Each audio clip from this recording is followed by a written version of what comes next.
Hello everyone, it's me, Gamer54, back in another video, and today, we're going to be reacting to Film Theory, the Magic School Bus's most dangerous trip. Well, it said something else, but I'm not going to say it. Now, I know what you guys are thinking. Oh no. Is MatPat ripping off from Alex Bale? Listen guys, I'm pretty sure it was just a coincidence, okay? I'm pretty sure MatPat isn't trying to copy Alex Bale or anything like that. But you're not wrong for trying to think that. I mean, like, really? Deadliest trip? Alex Bale kind of exposing Miss Frizzle being somewhat of an adult we don't trust? I don't know. But anyways, guys, we're going to be watching to the video, so let's do this. Let's go! Children, who's ready to go on a field trip to see the stars? You mean somewhere like a planetarium or a museum? Please let this be a normal field trip. As if. You know that's not how the Frizz rolls. Has anyone seen Matt? We're going to blast off towards the heavens for science. Miss Frizzle? Blasting off in 3, Miss Frizzle? 2, We're missing Matt! 1, blast off! Oh, there goes. Oh. Was that MatPat falling? Hello, Internet. Welcome to Wait, what? Theory, where it's time for a pop quiz. Question 1. Do you recognize this voice? It's me, head editor Dan. Hi, hello. Matt lost his voice at VidCon, so you got me. Question 2. Are you subscribed? Are you? Are you sure? You should probably go double check. Good. A+ for you. Okay. I guess it's head editor Matt's turn. I didn't expect this. I'll be honest, I didn't expect this. I thought we were gonna have this was another episode of MatPat, but I guess not. Alright. Oil theorist. Now, it probably wouldn't come as any surprise to you that I liked me some science class in grade school. Why else would I edit for these channels? Fun fact, in the 3rd grade, I was so into science that they let me go to Challenge, which is where we just basically made slime for an hour. Now, if only I had the foresight to make a YouTube channel. Imagine the amount of money I could have made. But anyway, you knew a day in science class was going to be extra special when the teacher wheeled in that ginormous CRT TV and popped in a VHS tape packed with some classic good old edutainment. Yes, thank you. I'm totally aware that I just aged myself by mentioning VHS. I'm an internet boomer, and I'm dealing with it. But some nerds of the 90s, aughts, and 20-teens can all agree on, though, the Magic School Bus was frickin' awesome. Miss Frizzle was the embodiment of the perfect teacher, engaging her class with legitimately interesting topics and taking our students on wacky field trips to give some real hands-on learning. Whether it was traveling through time to visit the age of the dinosaurs, or that one time when they traveled inside one of the students' Arnold to study the human body, or when the whole class got turned into bees. Not the bees! Ah! Yeah, okay, sometimes those trips were a bit, how do I put this? Questionable. Mildly dangerous and life-threatening, but also theorizable? Oh, definitely, but Matt insisted that he wasn't going to ruin his own childhood. That lasted a whole day before he came in and said, quote, okay, fine, let's just ruin everything. So we dusted off our VCRs, kicked back on the couch, and creative director Lee pointed out that we can't watch the VCR on the monitor TV, so we just streamed it. And from the first episode of the Magic School Bus gets lost in space, our theorist sensibilities got the best of us. Oh, in no. this episode, a mundane trip to the planetarium is scrapped due to Miss Frizzle not calling ahead to see if it was open. She then decides to do the next best thing and escorts the children to the cosmos and takes a tour around the solar system. They visit the sun, some of the planets, and the trip culminates with the gang landing on Pluto, which was the 9th and final planet when this show aired. And as much as it hurts that this guy got demoted to a dwarf planet... You heard about Pluto? It's messed up, right? It was totally justified. There are 5 confirmed dwarf planets in our system, and if Pluto's a planet, they all are. Ripperonis. Anyway, near the very end of the very first episode, as the class are exploring the surface of the Gimli-sized Pluto, one of the kids, Arnold, has had enough. In a fit of rage, he rips off his space helmet and instantly freezes. I mean, 1 second and... I mean, it wasn't technically his fault. I mean, like, his sister just wouldn't obey. His sister wouldn't want to come. His sister don't want to come back to Earth instead of having her evidence to show the field trip. So Arnold had to do what he gotta do. Yes, I'm basically making it. Now I'm just making a bad look for me. Whatever. Don't forget I said anything. Boom. He looks like one of those janky Sonic the Hedgehog ice cream pops you get from an ice cream truck. Dang. Now, hold up. I know I'm trying to enjoy this as some fun romp through some Clinton-era edutainment, but that can't be possible, right? I know space is cold, but you can't just go from annoying Arnold to X-Men Iceman in an instant, can you? So like the very normal human being that is, he dove into the scientific realism of this 90s cartoon with a magical Type A school bus. Just a very normal thing to do. Because while looking into the truth behind the science here, Matt fell into a rabbit hole bigger than our own solar system. You see, loyal theorists, Miss Frizzle's antics would have gotten the whole class killed many times over before they reached the edge of the solar system, dooming not only Arnold, but all of the kids in the classroom to painful deaths worse than what we could have imagined. Buckle up, friends. This one's gonna be a wild ride. So to explain, I guess we should start with the final scene and move backwards from there. As I just explained, after ripping off his helmet, Arnold transforms into Frosty the Snowman pretty much instantly. Yep. So would that really happen? Well, at first glance, it's not as ridiculous as you might think. See, deep space is cold, like stupid cold. According to NASA, the surface temperature of Pluto reaches a frostbite-inducing negative 400 degrees Fahrenheit. That's negative 240 degrees Celsius. Just to give you a comparison here, the coldest temperature ever recorded on Earth was in Antarctica at negative 89.2 degrees Celsius, or negative 128.6 Fahrenheit. So when Arnold takes off his helmet, he's a goner, right? Well, not necessarily. What? And to understand why, we need to discuss what temperature is at an atomic level. When we talk about the temperature of something, whether it's the frigid vacuum of space or that scalding cup of coffee you spilt in your lap, what we are actually talking about is how much the molecules in said empty space or boiling seed soup are bouncing into each other. When two molecules collide, they release a small amount of energy in the form of heat. The more collisions, the more heat is released, and the higher the temperature of something is. When something hot makes contact with something cold, like say, I don't know, the face of a red-headed fourth grader being exposed to the bleak void of space, that energy transfers from the hot thing to the cold thing until it evens out. Fun fact, there is a limit to how cold something can be. This is known as absolute zero, which is the point where the molecules don't move at all and thus don't release any heat. And when you look at that number, which is negative 273.15 Celsius or negative 459.67 Fahrenheit or 0 Kelvin for you nerds out there, it's pretty close to that surface temperature of Pluto. However, despite the nearly 500-degree difference between the average human temperature of 37 degrees Celsius or 98.6 Fahrenheit, it's not like all of Arnold's heat is going to rush out at once. It would take somewhere between 12 to 26 hours for a human to freeze solid out in space. And given that only Arnold's head is directly exposed, that would likely take much longer. And thankfully, the kids think quickly and get Arnold back on the school bus in a matter of seconds. So while it wouldn't be comfortable, Arnold wouldn't be becoming an ice sculpture as quickly as we see in the cartoon. And speaking of, where is the world's best teacher, Miss Frizzle? Well, she's standing by as her students are being the responsible ones and saving their friend.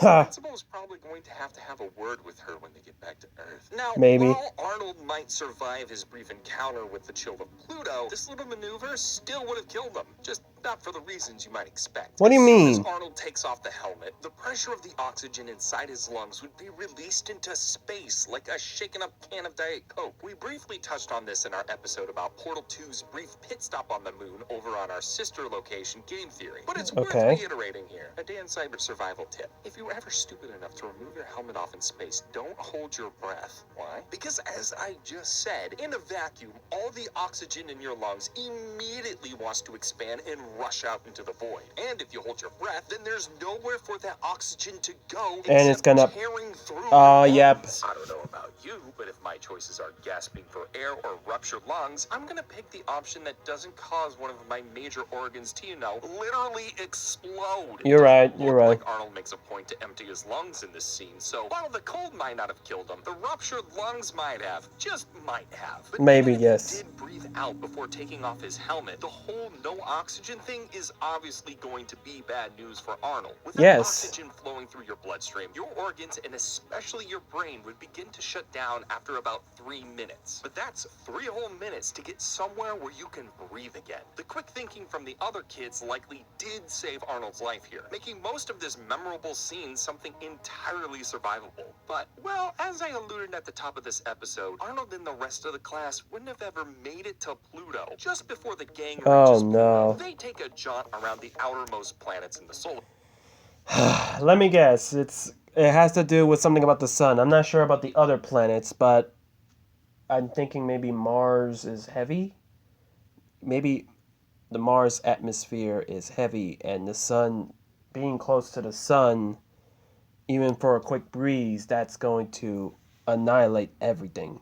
That's what I'm thinking. System, known collectively as the gas giants. They pass by this planet, I'll let you decide if you want to giggle at Uranus or Uranus, as well as Neptune, and observe the rings of Saturn without much fanfare. Also worth noting that the children are driving the bus at this point because Miss Frizzle has gone MIA and has turned finding her within the depths of space into a game. The outer planet I'm No. on is very cold and dark. The colder you get, the warmer you'll be to finding me.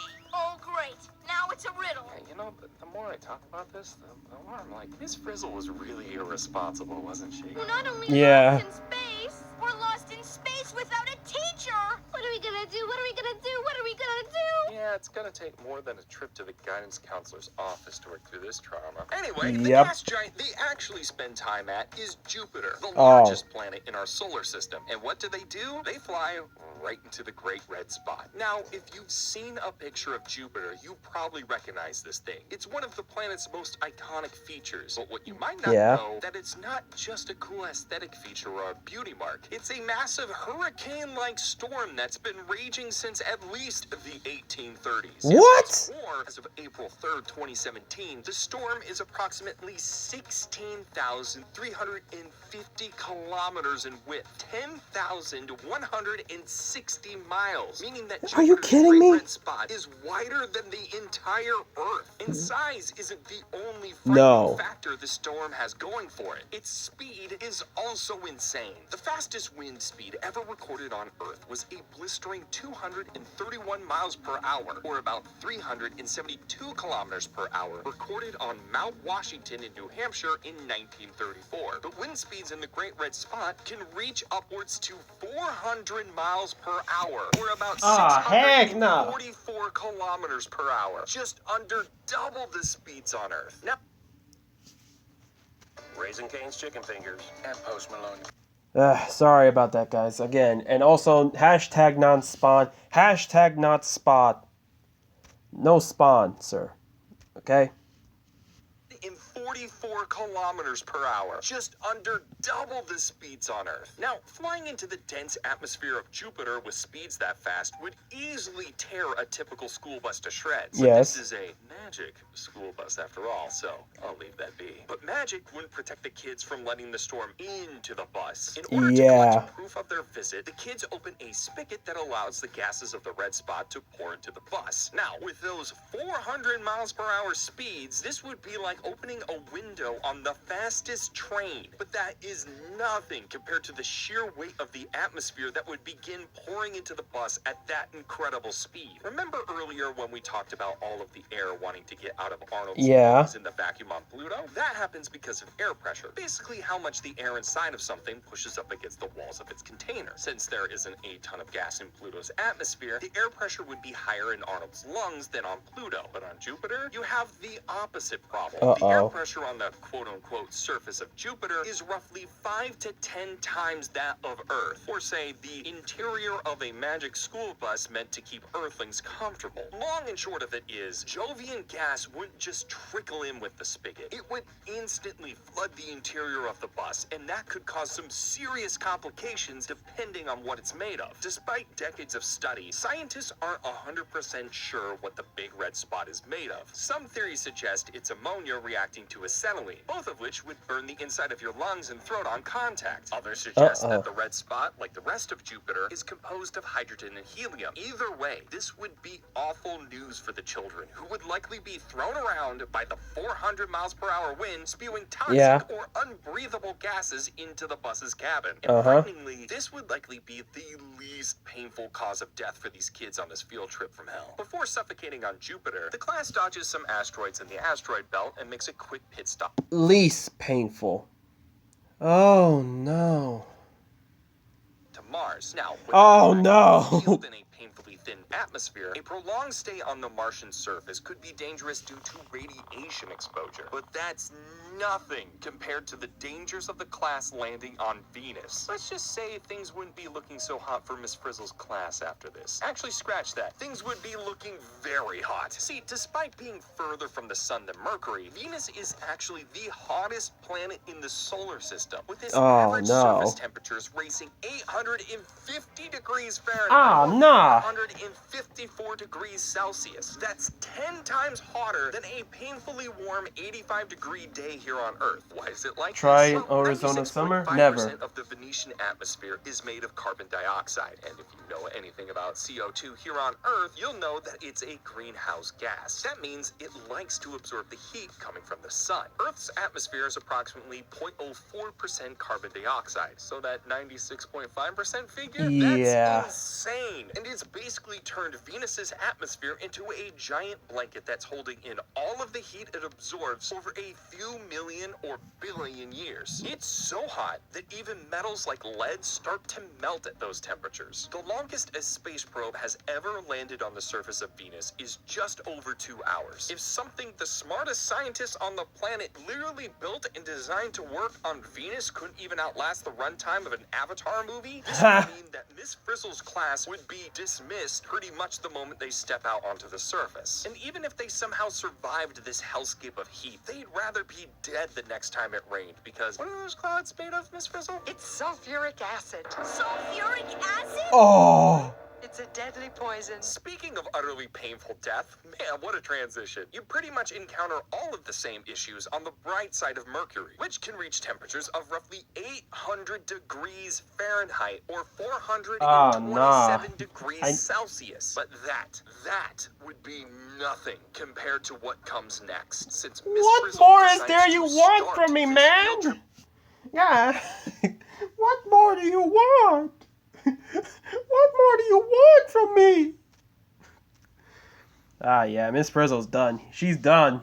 Of death and destruction by visiting the sun. I knew it! Constantly to not look at the sun without some serious eye protection? That's because even here on Earth, 92 million miles away from the sun and with a thick atmosphere protecting us from the worst of it, the star our planet orbits outputs so much light and energy that it can permanently damage your retinas in under 2 minutes. Now, imagine driving directly up to the sun, getting closer than any man-made object. To be fair to Miss Frizzle, she does realize this and has the class wear Special heavy-duty sunblock 8000 sun goggles. but your eyes aren't what you should be worrying about here. It's a bit difficult to tell exactly how close the class gets, but we do see the bus flying close to a plume of plasma that blasts off the solar surface. These are known as coronal mass ejections, which can sometimes stretch as far as 1,000,000 miles away from the sun's surface. Which means that at best, the bus just traveled within 1,000,000 miles of our local star. That might sound like it's far, but in terms of astronomical distances, it isn't. The sun is big, loyal theorists. I'm sure you knew that. And being that close would be